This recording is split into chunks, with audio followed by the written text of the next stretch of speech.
Hi and welcome. Today I would like to talk to you about P.R.Os, Performing Rights Organizations.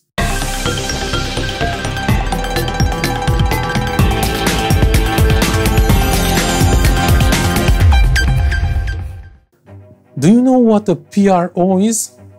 And do you think becoming a member of a P.R.O is really helpful? Is there a reason, or is something in vain? These are the questions that I will try today to answer you.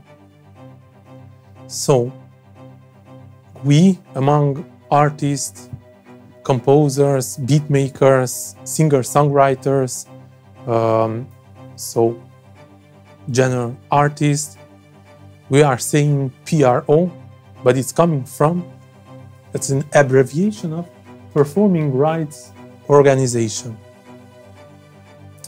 Now, what these societies are doing and what you have to do to become a part of these societies. And for the record, you can become a member only to one society. So you cannot become a member of every society. It doesn't really make sense because these societies are normally, they are communicating between each others and they have an agreement among them to work, to be able to work and to be able to collect globally. Now, why you wouldn't become member of these societies? Well, I thought a lot, and for me at least, there's only one reason. That one reason, today I will just mention, but I will make another footage, a very detailed one, about that one reason. So that one reason is, there are entities, companies, platforms who are demanding, who are accepting artists, only those artists who are not members of any P.R.O. Now, this is the one reason I could really think of. So there are companies today who will accept you only if you are not member of P.R.O. But otherwise, to be member of a P.R.O. is only to have access to your rights, to your performing rights. Now, what are these performing rights? Because you shouldn't misunderstand something. The P.R.O. is not a copyright protection entity. P.R.O. is not protecting your products. Becoming member of a P.R.O., it doesn't mean that your products, in this situation, your songs, are copyright protected. To have your songs, your products, your audio products protected, your copyright, your ownership protected, it's not the P.R.O. who will do that.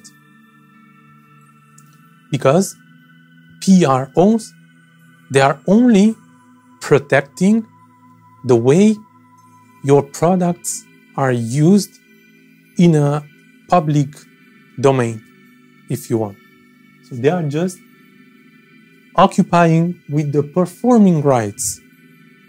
Performing where? If your music is used, as I said, in public places, like for example, on radio stations, television, in pubs, clubs, bars, restaurants, in stores,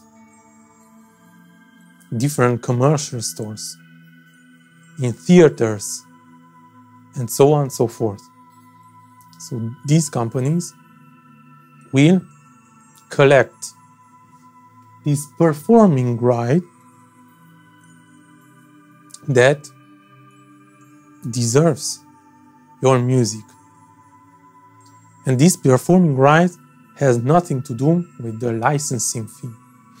Somebody can license your music, but still, beside the licensing deal and the licensing fee, he is obliged to pay the performing rights, meaning that if a company is licensing your music, but is using in a product, that product will be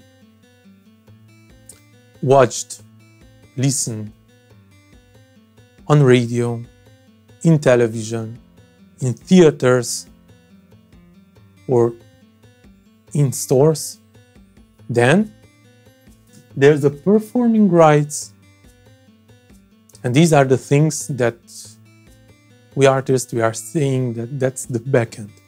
Front end is the licensing fee, the deal which you are getting at the beginning. And this is the back end. This is where a P.R.O organization is becoming active, and he's collecting information, data. The data and information will be translated into amount, money, and this money will be sent out to you, of course, if you are a member of a P.R.O. If you are not a member of P.R.O., then all these performing rights, if somebody's will register the work on his name, on his P.R.O., then he will collect, or if not, it will be not collected. That's simple. Now P.R.Os. P.R.Os are everywhere in this world. Normally, every country has a P.R.O, performing rights organization. That's why, as I told you at the beginning, these organizations are working together. There's a global agreement, meaning that, like for example, in the United States, you have ASCAP, BMI, you have CSEC. Now, these are very good, for example, collecting in that region. But let's say your song is used in Germany, yes? So let's say your song is used in Germany.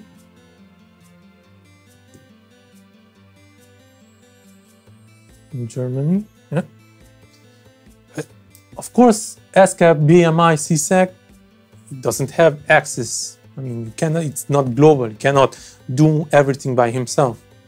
So in Germany, there is a performing rights organization. It's GAMA.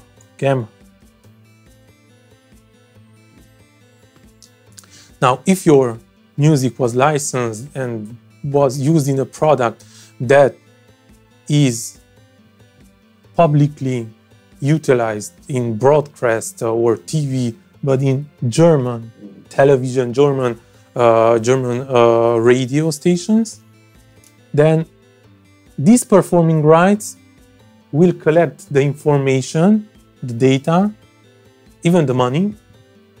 But if you are a member of, let's say, BMI, then it will send it, the information, amount, whatever, to BMI, and then BMI will send out to the artist.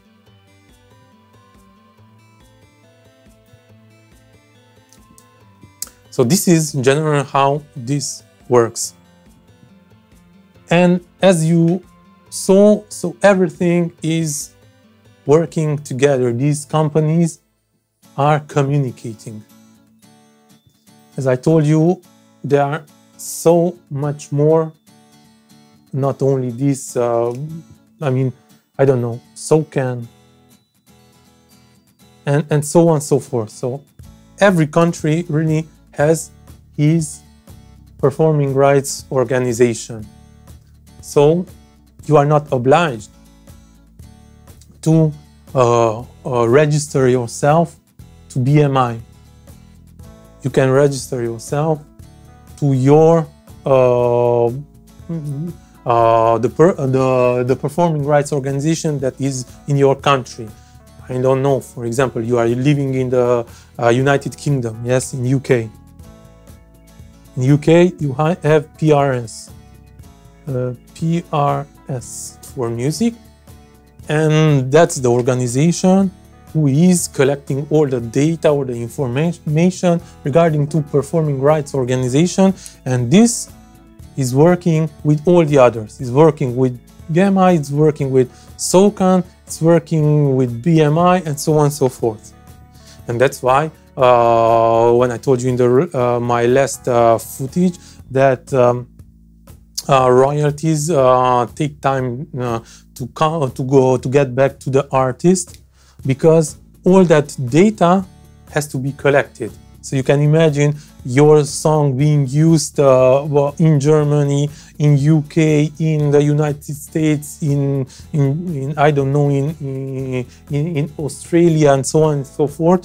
So there's a very huge amount of information that needs to be collected and then distributed back. That's why our quarterly the royalty, the back-end monies is distributed, and that's why it takes a little bit of time.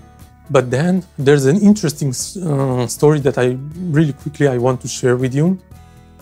For me, this adventure with the P.R.O started in 2000, and in 2000 I had a collaboration with a library, and so I gave them material, audio material, and a few days I already they contacted me that there's a licensing deal, but they didn't have my P.R.O. So they have contacted me and said to me, what is your P.R.O? We have to register your music in order to get this licensing deal, because they were acting as a publisher. And they had to register the writer's share also. So they asked me what is my P.R.O, my number.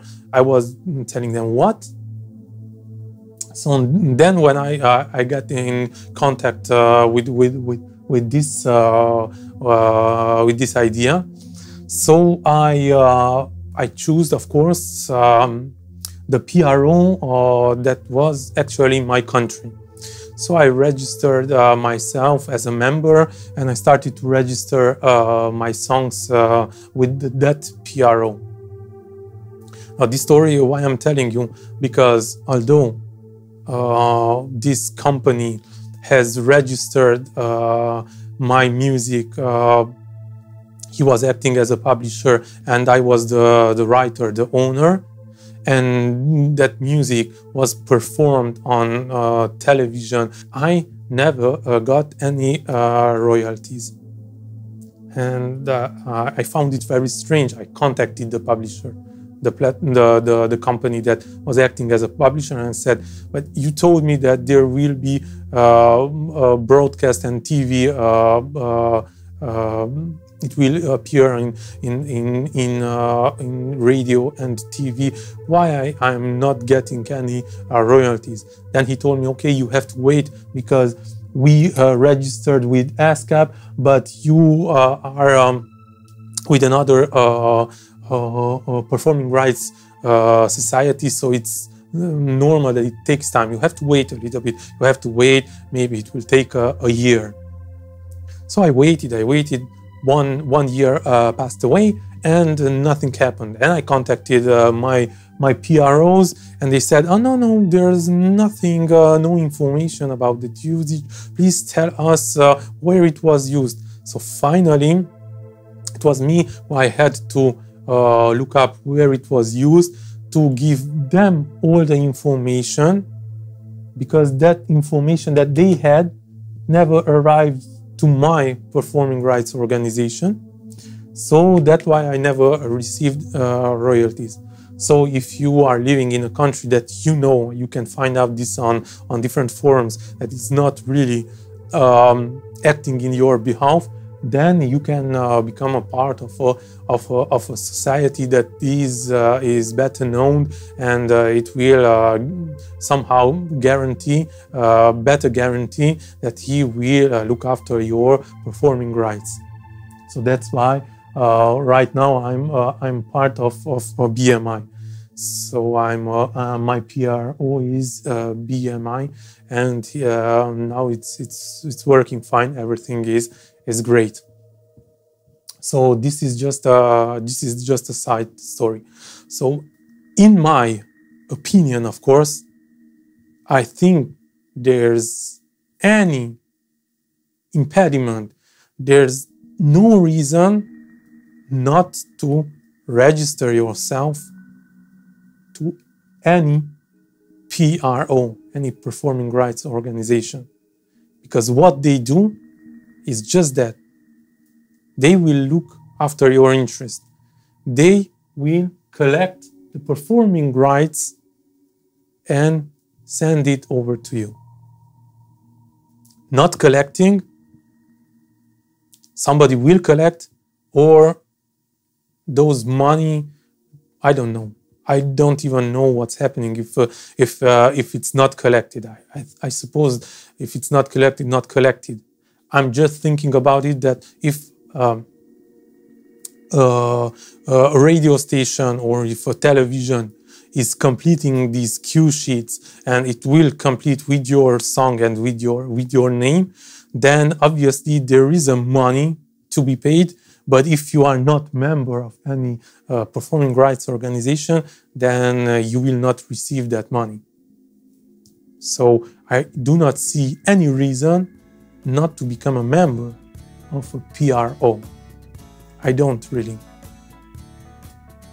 So if you are really serious about becoming a legit artist, composer, beatmaker, singer, songwriter, I don't see any reason not to register yourself and become a member of P.R.O, who finally, eventually, will collect your performing rights or your song's performing rights.